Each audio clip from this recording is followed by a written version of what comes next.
Okay. Good afternoon. Again, this is a special call meeting of the Albany-Doherty Joint Board of Registrations and Elections.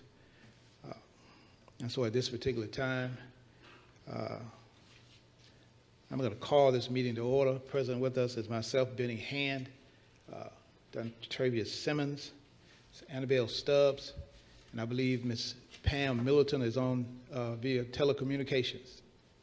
I am here. Okay, thank you. All right, this meeting is not called to order. Item number 2 on the agenda calls for an explanation of the discussion of the Albany-Doherty Joint Board of Registration and Election shall hold a special call meeting for determination pursuant to OCGA 21-2-230A election challenge of Tammy Petrus, did I say that correctly? Regarding 7 individuals who were registered to vote in Doherty County between November 4th, 2020 and December 7th, 2020. And County Attorney Mr. Spencer Lee will come and explain this to us. Mr. Lee.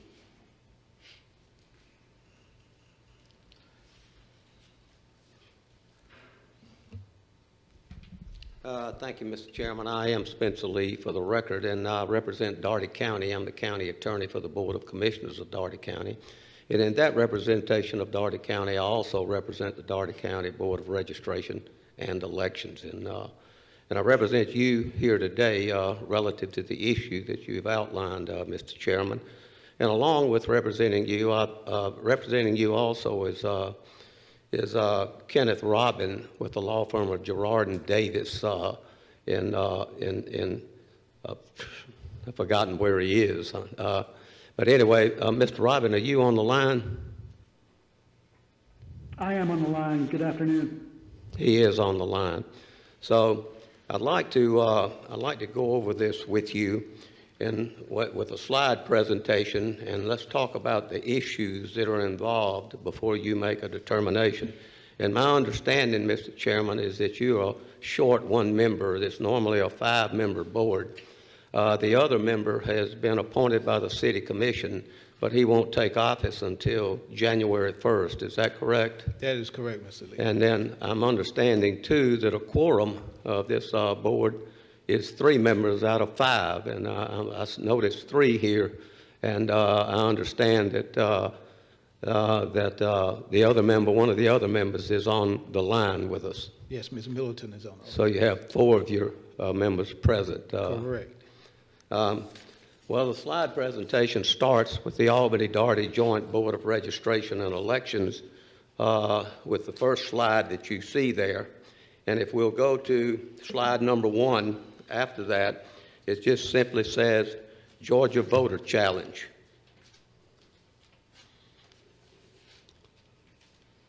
Georgia Voter Challenges. The next slide, Your Honor, Mr. Chairman, I've been in court too many times, is slide number 1.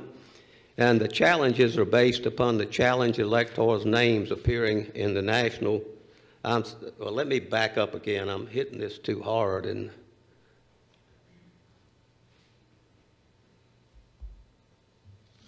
let me make certain I'll get Georgia Voter Challenges. Let me get them in sync with mine.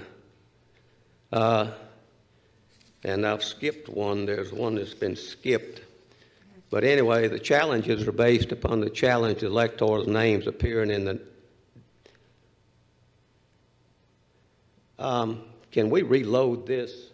I don't have all of the slides on here. If you pardon me a few minutes, Mr. Chairman. Okay.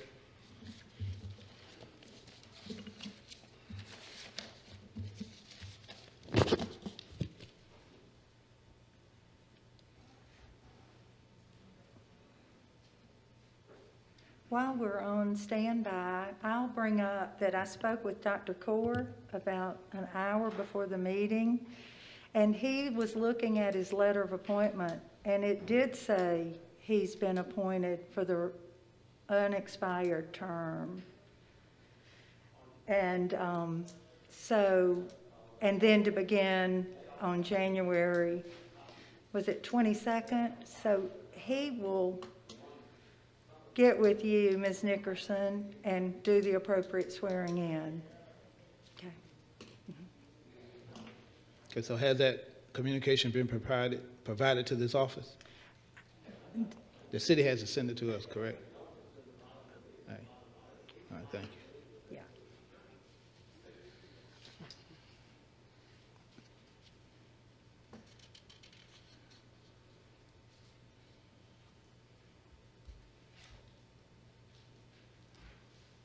Do you have a copy of the PowerPoint? I don't have a copy of it.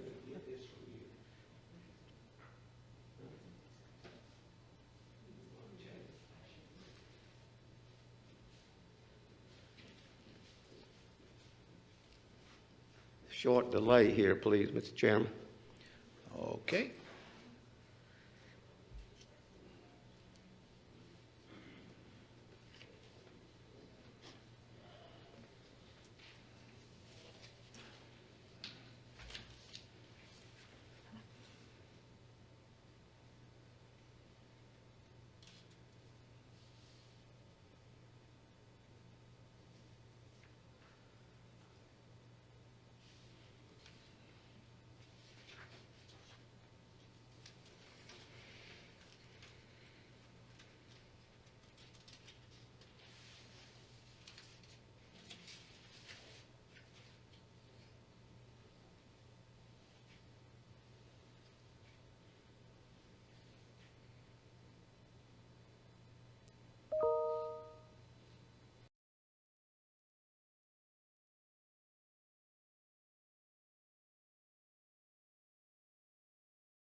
Mr. Chairman, I think we're okay now. Okay. I apologize to the board. I should have checked the slides before I started running them, but I apologize to the board for the delay. Anyway, we're here today on slide 1 with the Albany-Daugherty Joint Board of Registration and Elections at a special call meeting. Next slide is we're here on the Georgia Voter Challenge. That's slide 2. Slide 3 is the challenge. On December 29, 2020, at approximately 2:56 p.m., Daugherty County elector Tammy Pietrus, and I'll have to apologize to Ms. Pietrus if I'm mispronouncing her name, but I'm pronouncing it Pietrus, submitted via email a challenge under OCGA Section 21-2-230A to the eligibility of 7 electors on Daugherty County's voter registration list who registered to vote in Daugherty County between November 4, 2020 and December 7, 2020. The challenged electors, the challenge is is trying to disallow them to vote in the January 5, 2021 runoff election. Slide 4. With respect to the 7 individuals who are the challenged electors, the allegations are as follows. Pursuant to Georgia Code annotated Section 21-2-230, and I'll refer to that as Code 230 from here on out, we challenge the ability to vote of the putative electors whose names and voter registration numbers appear on the attached list and who newly registered to vote between November 4, 2020 and December 7, 2020, challenged individuals. We bring this challenge on 2 grounds. First, there is probable cause that the individuals appearing on Attachment 1 lack the qualifications to be eligible to vote in Georgia because they appear to have temporarily moved to Georgia to vote in the January 5, 2021 runoff elections without the intent to permanently reside in Georgia. And she cites Code Section 21-2-217A.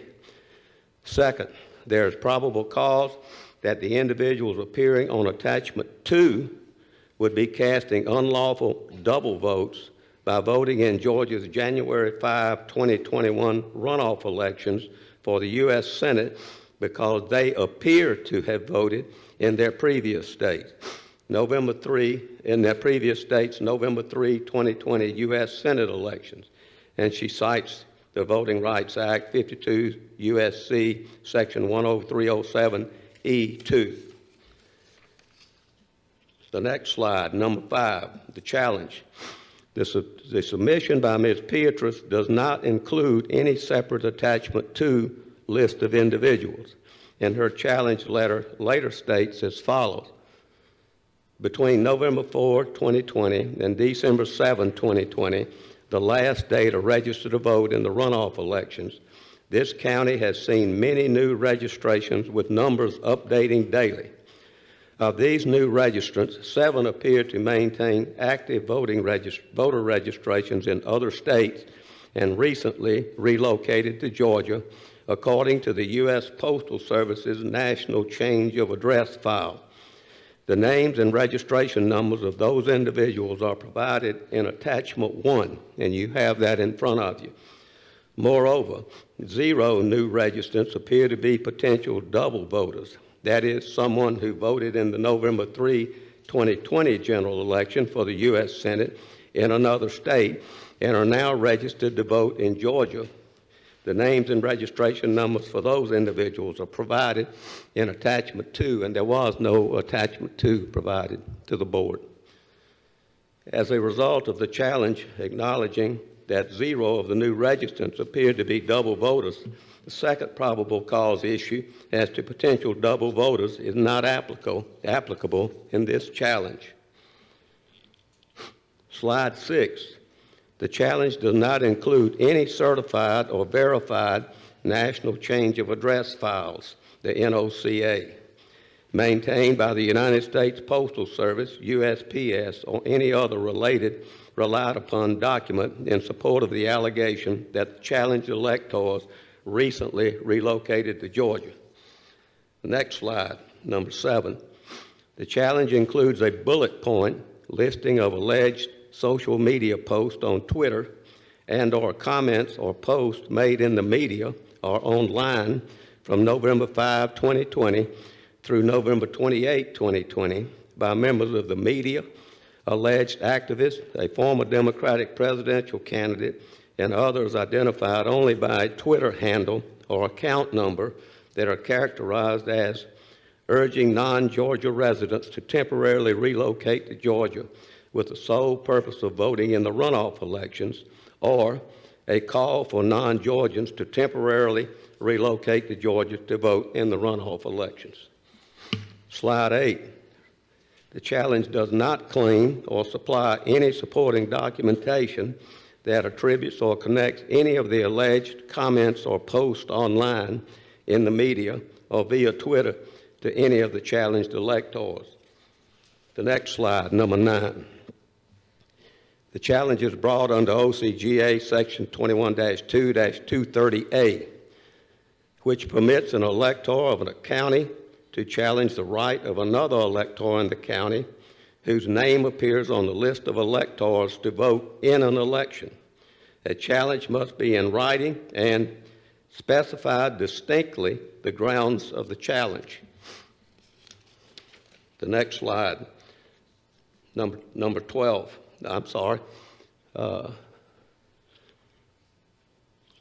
Number 10.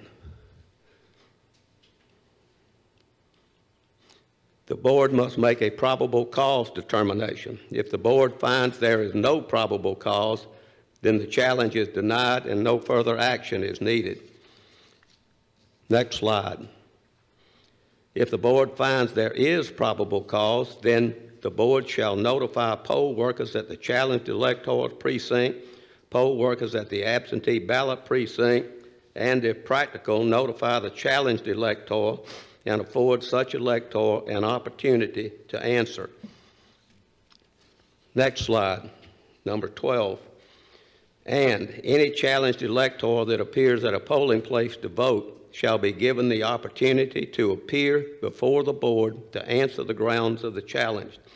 If any challenged elector casts an absentee ballot, then the absentee ballot shall be treated as a challenged ballot pursuant to OCGA Section 21-2-386. The next slide. Number 13. And if the challenged elector does not cast any ballot, then the challenged elector is entitled to a hearing in accordance with OCGA Section 21-2-29. The next slide, number 14. Probable cause. Probable cause is defined to be the existence of such facts and circumstances as would excite the belief in a reasonable mind that the facts alleged are true. Next slide, number 15. Probable cause is something more than mere suspicion, but less than prima facie proof. Number 16. Probable cause. Suspicion, speculation, or conjecture is not sufficient to show probable cause. A suspicion or strong reason to suspect is an insufficient foundation for a finding of probable cause. For slide 17. The current challenge. The challenge alleges that based on the date range when each of the challenged electors registered to vote in Dougherty County, one on November the 5th, one on November the 10th, one on November the 12th, one on November the 13th, one on November the 19th, and two on November the 24th, that there is probable cause to believe that each of the challenged electors temporarily moved to Georgia for the purpose of voting in the January 5, 2021 runoff election without the intent to permanently reside in Georgia. The next slide. Residence determination statute in Georgia's election code, OCGA Section 21-2-217 includes the following. A, in determining the residence of a person desiring to register to vote or to qualify to run for elective office, the following rules shall be followed so far as they are applicable. A1, the residence of any person shall be held to be in that place in which such person's habitation is fixed without any present intention of removing therefrom. A2, a person shall not be considered to have lost such person's residence who leaves such person's home and goes into another state or county or municipality in this state for temporary purposes only, with the intention of returning, unless such person shall register to vote or perform other acts indicating a desire to change such person's citizenship or residence. A3, a person shall not be considered to have gained a residence in any county or municipality of this state into which such person has come for temporary purposes only without the intention of making such county or municipality such person's permanent place of abode. Slide 19, the current challenge. Based on the facts and circumstances presented in the challenge, are there reasonable grounds to cause a reasonable mind to believe that these challenged electors temporarily moved to Dougherty County, Georgia for the purpose of voting in the January 5, 2021 runoff election without the intent to permanently reside in Dougherty County? Next slide, number 20. The current challenge. Keep it in mind that suspicion, a strong reason to suspect, speculation, or conjecture are not sufficient to establish probable cause. Next slide, number 21. The spreadsheet attached to the challenge. This was attachment 1. It contains 7 individuals. Does it provide any information as to how long any of the challenged electors have resided in Dougherty County? Does it provide any information reflecting that any of the challenged electors are only residing in Dougherty County temporarily to vote in the January 5th runoff election? Does it provide any information reflecting that any of the challenged electors have no intention of permanently residing in Dougherty County? The next slide, your decision. Are there reasonable grounds to cause a reasonable mind to believe that these challenged electors temporarily moved to Dougherty County, Georgia, for the purpose of voting in the January 5, 2021 runoff election without the intent to permanently reside in Dougherty County, bearing in mind the standard of finding probable cause? And Mr. Chairman, that's my presentation. And I'll be glad to take any questions you might have. Okay, thank you, Mr. Lee. Are there any questions? I do want to just use this as a learning experience. Can you hear me? Oh, take it off. So you I can hear you yeah, better, Ms. I Stubbs. understand. If they had alleged, which they did not, that there were some voters here who had voted in the senatorial election in their previous state, I think the letter claimed that that would make them ineligible to vote in the senator election here, and I wondered if the law says Well, that. of course, that issue is not before us now. Attachment 2 is not before us. She's not alleging that they're double voters. And I'm not here to answer any speculative questions or questions about anything other than what we're here for. But I'll be glad if the board wants to submit some questions to me in the future about some of these things. I'll be glad to answer, but that has nothing to do with why we're here today, and I have not researched that issue. Okay, our supervisor may know, and she could chime in if she did, but that was something that I was interested in and realized there were none. Also, there's not a lot of evidence presented that these particular people moved here without the intent for permanency or for a That's temporary the purpose. decision that you're to make here today. That is the issue itself. Was there enough probable cause based on the information submitted to sustain the challenge? Right. And we want to make sure, you know, it's our duty to make sure people who aren't residents don't vote. And I know two wrongs don't make a right, but I think unlike the previous challenge, in which probably any reasonable mind would have said, there are people in here who did move away, they filed the permanent change of address. There are going to be some who did move away. This one, we don't have anything really to hang our hat on, in my opinion, that there's evidence that they only moved here to vote. It would have to be a particular Facebook posting they had posted saying, hey, I'm moving to Georgia to go vote. You know, it would have to be specific to each individual, I feel like. But we do take it seriously, and we have gathered here to look at it, and we have done a lot of thought, and you've done a lot of thought about it.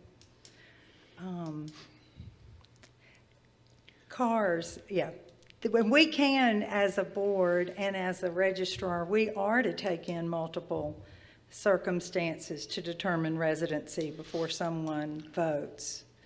And I guess we can check different things, like are they driving a car from out of state is one of the things in our code book. Different things. Yeah. Okay. Are there any other comments on the issue? No, sir. Okay. So if there are no other comments on the issue, then the chair will entertain a motion to either accept the challenge or a motion to deny the challenge because there is no probable cause. I move that we deny the challenge based on lack of probable cause. I second. It's been properly moved and second that we deny the challenge because of lack of probable cause. Any unreadiness? Seeing none, all those in favor, aye. Aye. All opposed? Aye. Thank you, Ms. Middleton. The vote is 4-0 to deny the challenge because there is a lack of probable cause.